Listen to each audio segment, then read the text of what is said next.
for this.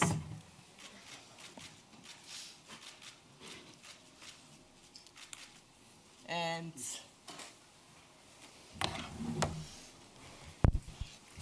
good morning, everyone. It is wonderful to see you all here with us today. Both of you, those of you here in person, and we know we have some joining us also on WebEx. I will turn first to the Managing Director for her opening remarks, after which we will open the floor for questions. So without further ado, Kristalina, over to you. Thank you very much, Julie, and a very warm welcome to all journalists that are here in the room and those that may be online. Great to have you with us. When we gathered here 6 months ago at our spring meetings, there was a lot of anxiety about the state of the global economy. I'm sure you remember that. Then we predicted a considerable slowdown in growth, but no recession. 6 months on, where do we stand?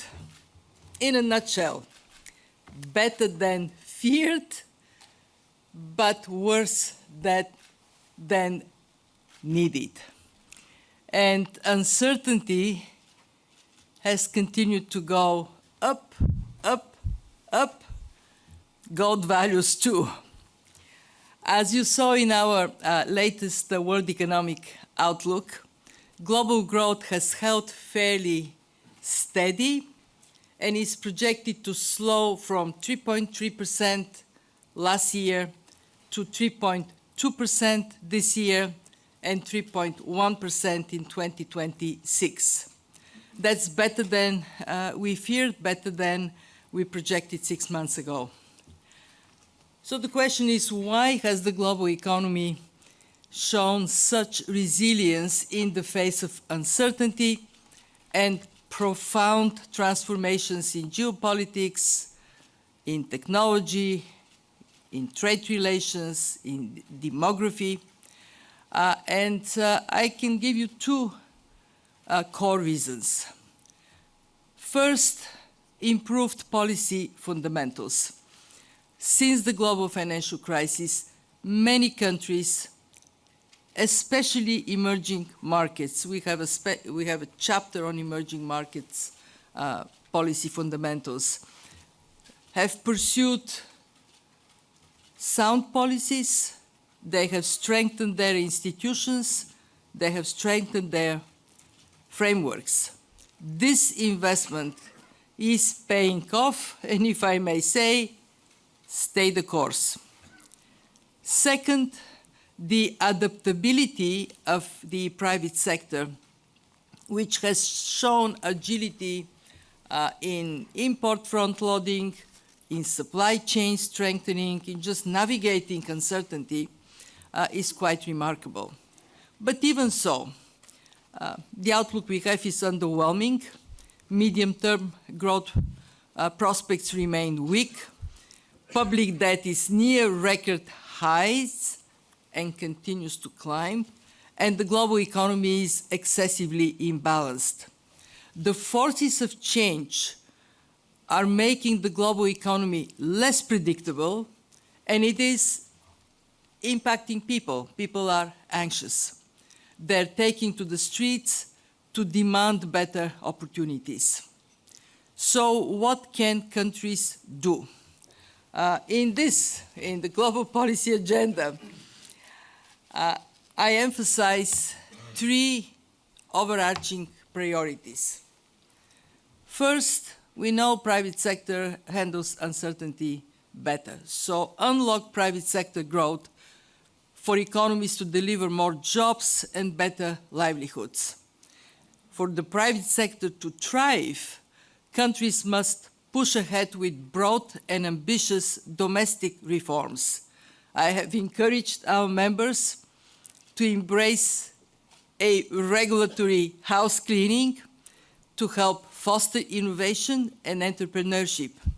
And I urge them to keep trade as an engine of growth. This can only be accomplished, though, when the basic building blocks of private enterprise are in place.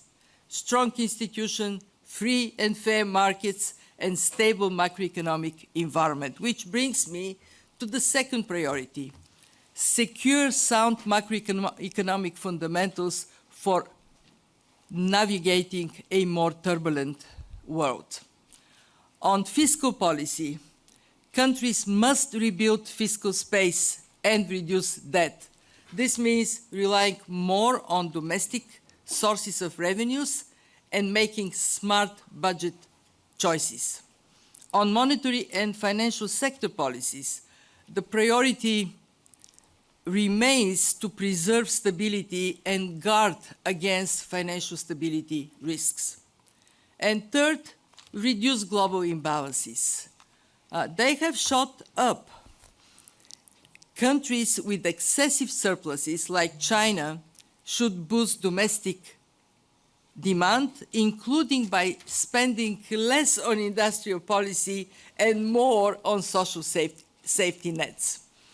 Those with excessive deficits, notably the United States, need to reduce fiscal deficits and incentivize private savings.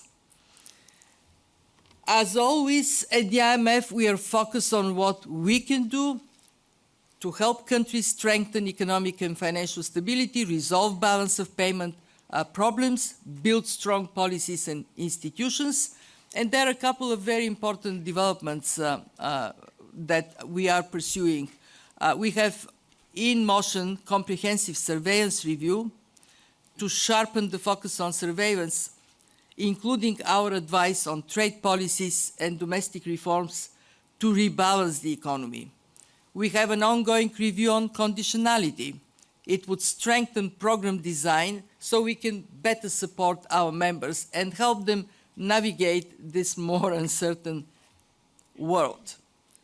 To ensure our capacity to provide much-needed financing to low-income countries, we need to continue to mobilize our members to fully implement the PRGT reform agreed last October. And there is one thing that I'm calling members to look carefully into. This is our Catastrophe Containment and Relief Trust. It was very useful to help the poorest of the poor during COVID, but it is depleted. For the new shocks to come, we need to seriously consider replenishing it. And finally, on debt, we continue our work on the Global Sovereign Debt Roundtable. We had our meeting yesterday. We continue work on reviewing the debt sustainability framework for low-income countries. And we intend to make more systematic use of our good offices to improve coordination between creditors and debtors. So let me end with this. Uncertainty is here to stay, and change is unstoppable. But with change comes opportunity. And in the IMF, we will continue to help our countries to pursue opportunities in front of them. As a prudent steward of our members' resources, we are going to be right there for them every step on the way.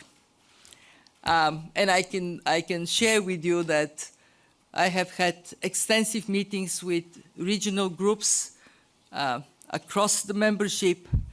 The interest in the fund to provide calibrated, detailed, country-specific advice for this moment of time is just overwhelming. Makes me feel very good that our members value what we can offer, and I know we will reflect on all this when the meetings are over. Julie, back to you. All right, thank you very much. We'll now open the floor for questions. Please raise your hand. I see many of you are doing so, and we will take questions from the floor. Okay, let's start. Let's start actually in the back here, right on the end. Man with the pen in his hand, right here. Yep.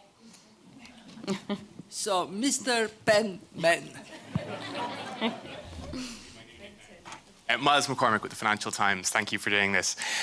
Managing Director, there's been a lot of talk about the role of artificial intelligence over the past while. And I wonder, could you outline how big a role you think the AI investment boom is playing in the resilience of the global economy? Excellent question. The AI investment boom is bringing incredible optimism, mostly concentrated in the United States. When we look at the distribution of AI investments, the US stands very tall, and then come the rest of the world. What it drives here is also recognizing that there are two things for AI to work. One, energy. How that can be secured on the scale that is necessary. When we look at the demand for energy for AI, it is equivalent of half of the energy consumption of the United States. It's really big. And the second one is how would then AI penetrate the rest of the economy? How would it transform sectors? Because AI would be valuable only if it makes a major contribution to productivity and growth. We have done our assessment. Our view at this point is that indeed AI will contribute to growth somewhere between 0.1 and 0.8%. This is significant. Remember, we are stuck in this around 3% growth right now, and if we were to extract that kind of boost of growth, that would be very significant for the world. Of course, we don't quite yet have this penetration of AI across the economy, and this is why we are emphasizing one thing: preparedness. Are you ready for it? We have developed at the fund AI Preparedness Index. It ranks 174 countries on 4 criteria: digital infrastructure, labor market skills, innovation and how it penetrates. In other words, is AI making a difference in transport, in agriculture, in healthcare? And the fourth is the trickiest: regulation and ethics. When we rank countries, here is a problem that arises. We have a very big distribution from the best to the laggards. Advanced economies and some emerging markets, among them China, but also Gulf, most of the Gulf, they're concentrated in the top 1/3. Low-income countries at the bottom. So the risk we see is that we may end up in a world in which there is increase in productivity, but it is also a source of divergence within countries and across countries. And this is why I go back to the point I made: preparedness really matters. And it is happening fast. So we don't really have much time as societies to be ready for AI. I love asking this question, so bear with me. How many of you are using one or another application of AI? So here we go. Okay, let's go to the next question. Okay, let's go to this side of the room. I'm going to go to the gentleman second row with right there. Hi there, Eric Hertzberg with Bloomberg News. Firstly, can you talk generally about how you view the fiscal health of the group of 7 countries as a whole, directionally, and some risks there. And more country-specific, can you talk about Canada's fiscal position? They're planning to run some deeper deficits, focus investment towards infrastructure and capital spending away from operating spending. Can you just generally speak about Canada as well, too? Of course. Thank you. Of course.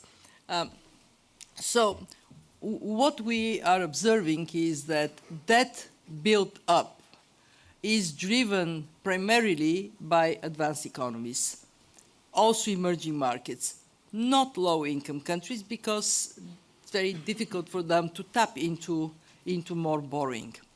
Advanced economies are moving up, but there is differentiation. Some have a more significant fiscal problem, others less. When we look at the group of 7, we have on one side the United States, as well as France, Italy, where there is need for fiscal consolidation. And the good news is that they all recognize this need. Then we have countries that are in, and Japan is in this category of needing to look into their borrowing. And then we have countries in the G7 that are in a better position. Germany and Canada stand up in that regard. Both Germany and Canada recognize that in this very testing time, they need to use their fiscal space.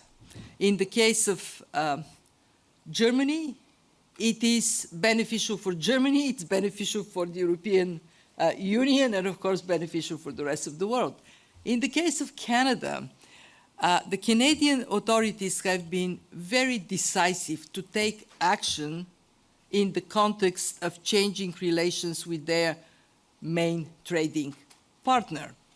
And one of these actions is indeed to reform, modernize the budget framework by doing 2 things. First, separate operating expenses in the budget from investment. And that ability to then focus strategically on investment that are pro-growth, that can lift up productivity, and then send the signal to companies, to the society as a whole, that Canada is going to do it, we welcome very much. The areas that Canada identified, housing, infrastructure, energy, they're thinking of some strategic projects. These are areas that we see the need of doing more so Canada can lift up productivity. And the second thing Canada is doing is to change the time schedule for the budget. Rather than presenting it in the spring, to move it towards presenting it in the fall. Actually, if I remember correctly, early November is when the budget is going to come. Why are they doing it? Because they're thinking of predictability, of the signaling of this investment orientation, and they're saying, wait a minute, the construction season in Canada is from the spring on. If we tell people in April there would be this very important project, by the time it starts chirking, it will be winter, not the best time to construct. So they're moving the cycle in a way that we think is appropriate. Right. Okay, let's go right here in the front row, a woman in the green jacket. Thank you. This is Tao Xu with the China Central Television. So my question is about China. So as we know, China's economy is shifting from the high-speed growth to a stage of the high quality and stable development, so which reflects in the latest WEO report. And could you please comment on that? And also, how do you assess China's role in driving the global growth? Thank you. Thank you for this question. China has been quite resilient to the turbulence that the world has experienced. We project growth this year at 4.8%. We expect growth to slow down to 4.2%, and that immediately answers your question. China is growing faster than the global average, and in this sense, it is contributing to global growth. China faces a fork on the road.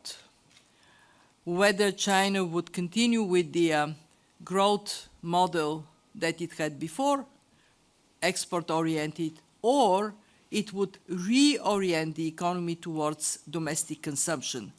And the Chinese leadership recognizes that it is time to take this turn, to move the economy towards towards domestic consumption. What does that mean? There are three important priorities. The first one is resolve the real estate sector problems resolutely, get them out of the way. Why? Because they hold down consumer confidence as long as this problem persists. Two, increase social safety nets. Instead of investing in industrial policy, China has been spending about 4% of GDP to support industries. Redirect this money towards supporting social safety nets to boost consumer confidence and reduce the saving tendency, spend more, save a bit less.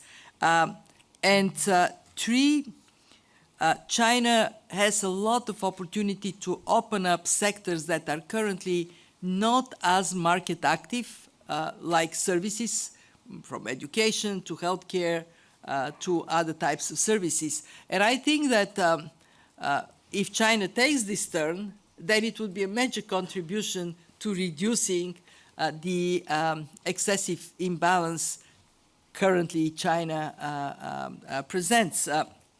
And I think it is overall right for a large economy like the Chinese economy to do more at home than outside. Okay. All right, let's go right here. First row at the end. Thank you. Good morning, Madam Managing Director Kristalina Georgieva. Good morning, Madam Kozak. Madam Kristalina, you recently highlighted positive developments in Senegal. I'm the correspondent of the outlet, Senegalese outlet 2STV. So, yet multiple credit rating agencies continue to downgrade the country. Could you share your perspective on this apparent contradiction? Specifically, to what extent might the downgrade be linked to delays in the IMF response to the hidden debt issue? Thank you very much. Thank you for your question. I want to start by giving full credit to the Senegalese authorities for uncovering a major misreporting problem. There was debt hidden, and they brought it to light. Assessing why this happened, what is the magnitude, and what to do about it took some time. But now we have clarity, and once we had clarity, Senegal asked for a program from the fund, and I can tell you they asked and we immediately responded.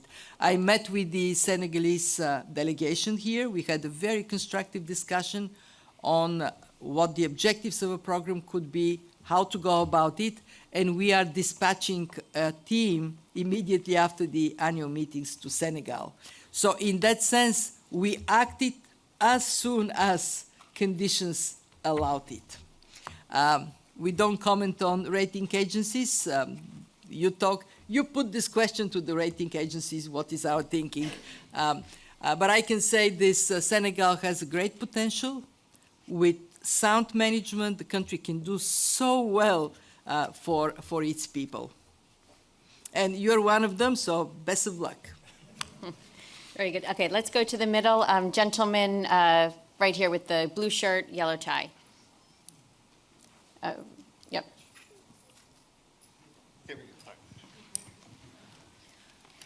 Thank you very much, Managing Director.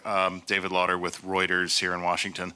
I wanted to ask you about something that is making the rounds in financing circles here. There's a couple of U.S. companies that have collapsed in the automotive sector, a parts company and a subprime auto lender. They got their funding from the non-bank sector, the private lending market, and it's raised some alarm bells there. Jamie Dimon the other day mentioned that if you see one cockroach, there are others. So I'm wondering if this is a concern for you about the health of the credit markets and whether this is something that could boil over into a crisis. And then furthermore, how prepared is the world to handle another systemic crisis that, buffeted by crisis after crisis, there's not a lot of resources left in fiscal coffers. Thank you. Thank you, David. We are concerned, and it came very clearly in the financial stability report we issued this week. What we have seen is very significant shift of financing from the banking sector to non-bank financial institutions, to a point that more than half of financing is now there. We know that the non-banking financial institutions do not enjoy the same level of regulatory oversight as the banks do. Therefore, if that grows significantly, then we risk, should there be a concern that grows, that we may be in a difficult place. Whether that kind of problem can be more dramatic, of course, depends on two things. It depends on the performance of the real economy, and it depends on the magnitude of non-banking financial institutions that find themselves in a tough spot. And this is why we are urging more attention to the non-bank financial institutions. We are asking a question: what should be done to have more oversight, more, a better view of what is happening there? You are asking the question that keeps me awake every so often at night. At this point, what we see is a world that has learned to operate with more responsibility, with better policy frameworks, and it is across the globe. It's not like we have a small subset of advanced economies with good fundamentals. We actually have many emerging market economies with very strong fundamentals. We also have lots of reserves. When you look at the systemically significant economies, they have accumulated massively reserves, or like the United States, with the exuberant privilege of the dollar.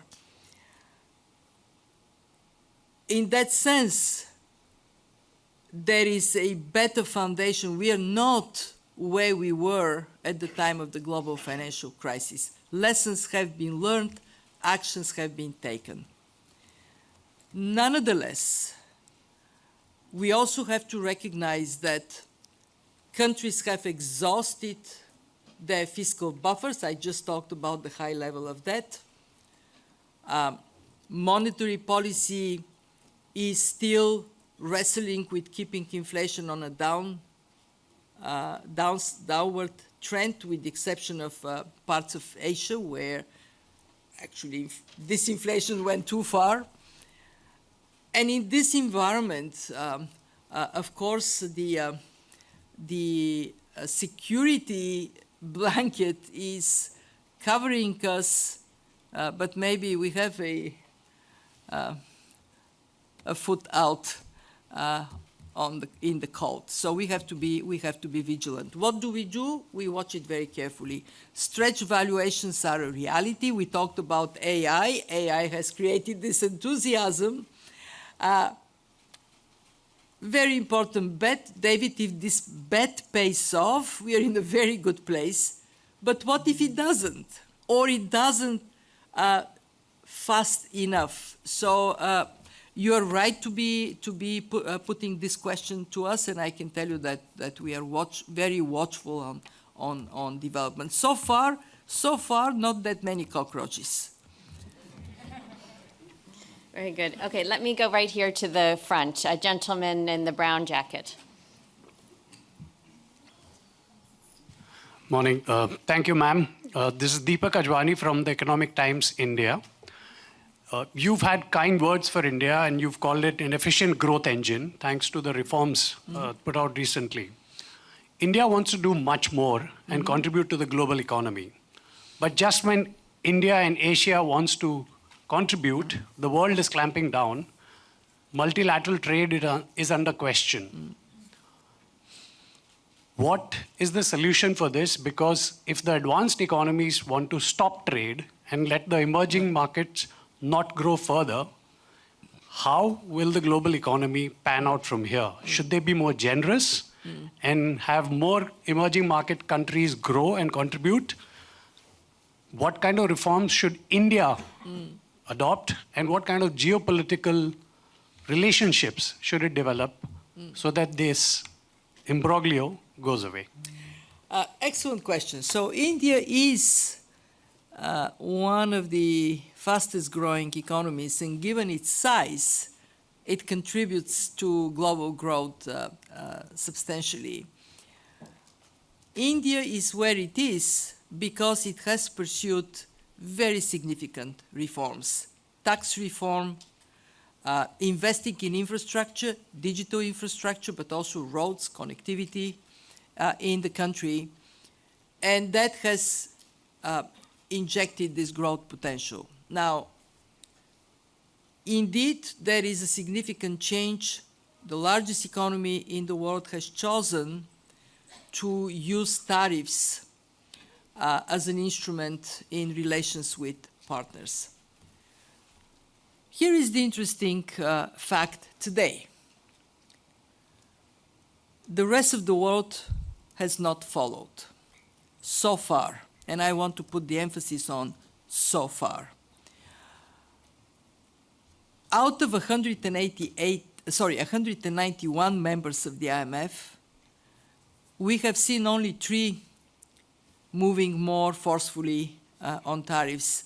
Of course, first the United States, China, and to a certain degree, although there have been significant adjustments, Canada. 188 countries said, thank you, but not thank you. We prefer to continue to trade on most, what was the term?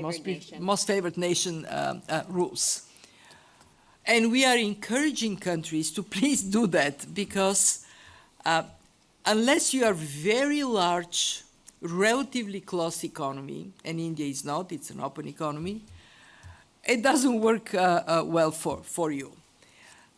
We also are seeing a very interesting phenomenon, and it is the increase in regional trade integration. And actually, the ambition for regional trade integration is growing in many places. In Gulf Cooperation Council, in ASEAN, we see in Central Asia more interest to trade. And I think for India, that takes me to what can India do? One, India itself can aim for a higher degree of trade integration with partners. India has still maintained some barriers to trade. There are tariffs that India imposes. There are some restrictions. And it is good to think about where do we want to go? Do we want to go in a direction of maintaining and increasing these restrictions, or we want to go the other way, integrate? And if I take the relations with the EU, the signal seems to be, yes, we want to trade with others, we want to have more openness. The second thing India can do is just to continue doing what it has worked for it, pursue reforms. There is a lot that can be done in education, increasing skills capabilities, reforming sectors to open them up for more private sector initiative. India does have space for smart regulation to move, self-inflicted injuries, get them out of the way. And I think the strategic direction of India, look at the future sources of growth. Where is the economy, the world economy, likely to go next? Demonstrably, the International Solar Alliance is a signal that India is thinking of that pursuit of opportunities. All right, let's go second row, man with the yellow lanyard. Yep, right there. Hello, Jeremy Warner from the Daily Telegraph in London. We've seen a significant rise in term premia of late, particularly in the UK, but also globally. Is this now the new normal? Indeed, they've returned really to the sort of levels we saw before the global financial crisis. So is this the new normal? And if so, what are the implications of that, particularly for countries with high sovereign debt? Well, this is why we are so loud in our call for fiscal consolidation and reducing debt levels across the world, because we should not be surprised if you look at the current debt composition. Big chunk of it was accumulated when interest rates were close to zero. Well, there is a moment when you need to refinance. You're refinancing in a different environment. Demand for refinancing and also access to financing is quite high. If you look at the one of the reasons why the world economy is doing relatively well, it is easy financial conditions. Even frontier markets are able to borrow at not the highest of cost. But when you look at the longer term, then you see what? You see the reflection of uncertainty. Okay, I'm going to lend you money. You're going to pay me, 10, 15 years from now. You need to pay me a little bit of premium because of this uncertainty. So I think you're right to put it in a sense that this is not a blip. This is more likely a trend towards somewhat higher reward for especially longer term. But if government, let me put this again, if governments bring their debt levels decisively down in a medium term, not only that, if they signal they're doing it, and in this sense, the UK is doing the right thing. They're signaling that they have a growth vision, but they also have fiscal responsibility. So you signal, and then the markets are going to be kinder to you. All right, let's go right here to the front. Women in the green. It's me, Rulata Raune from CNBC Arabia. My question is about Middle East. Do you think that the Middle East region will regain economic stability after 2 years of geopolitical tensions that have affected Egypt, Jordan, Lebanon, and Syria? I'm sure everybody in this room, everybody on this planet, breathed a sign of relief when ceasefire was reached. for the sake of the people that have been affected, those waiting for their loved ones to go back home, those waiting for peace so they can move more freely in Gaza. It is important, of course, that everybody concerned encourages this direction of sustaining, lasting peace. And yes, it would benefit the region. Just think about Egypt.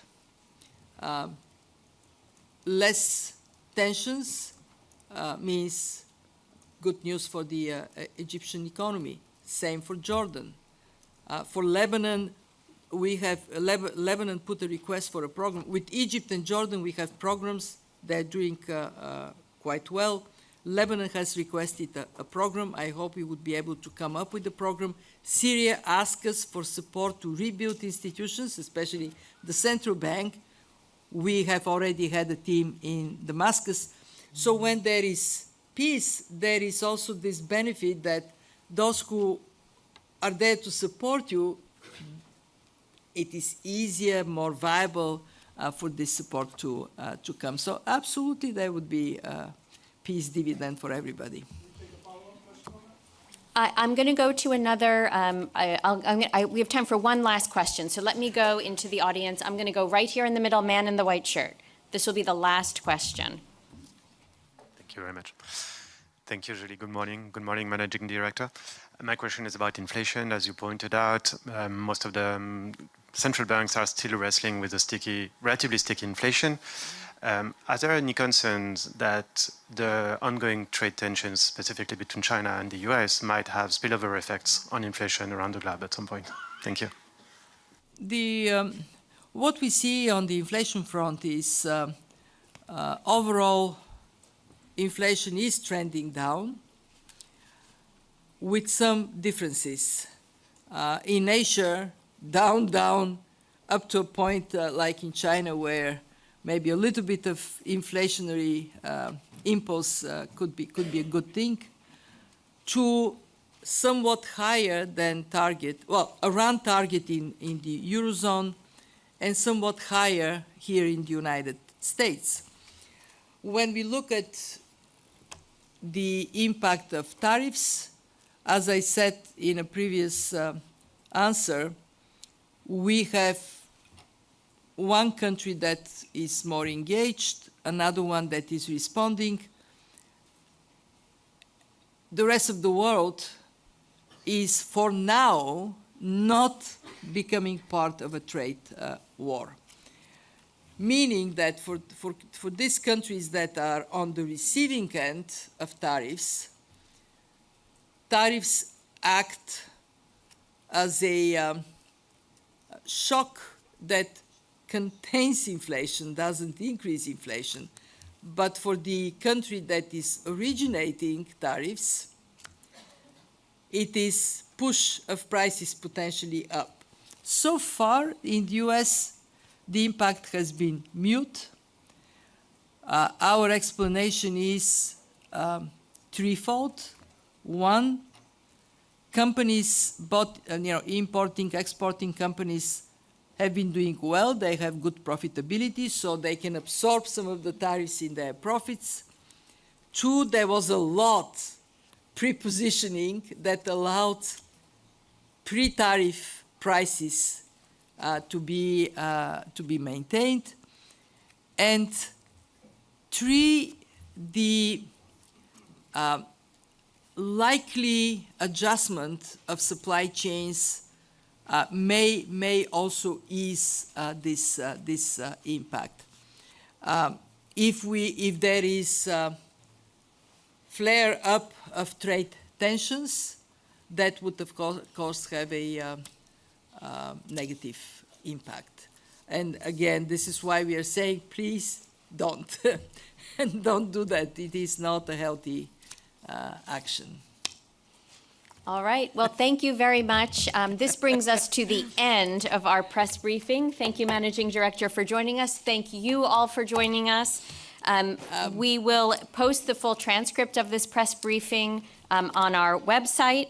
And of course, if you have further questions, my colleagues at media.org, the IMF media team, are available to talk with you. Thank you so very much. much, everybody.